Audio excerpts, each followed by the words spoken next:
And in chapter 11, it covers ethical leadership and followership. And um, chapter 11 discusses how effective leadership is the product of the creation and creator of that leadership. And humans, unlike other species, are able to communicate using symbols, and even the smallest kind of nonverbal cues are even able to be performed and interpreted for meaning by a receiver of that message. And the power of effective communication is also determined by the validity and the ethics of the communication itself, as well as the person sending that message. The investigation of ethics is critical when investigating the validity and success of communication and the person communicating that message as well. All leaders exhibit significant influence, whether how big or how small their power is.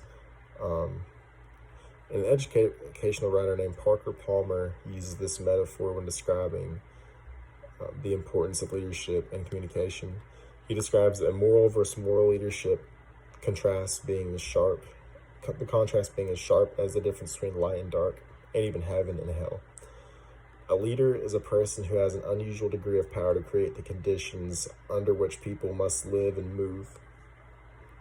This degree creates positive as well as negative effects on followers' lives.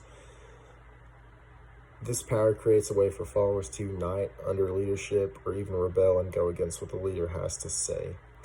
Being a leader means taking on a set of new ethical challenges that are different than the set that is faced when being a follower.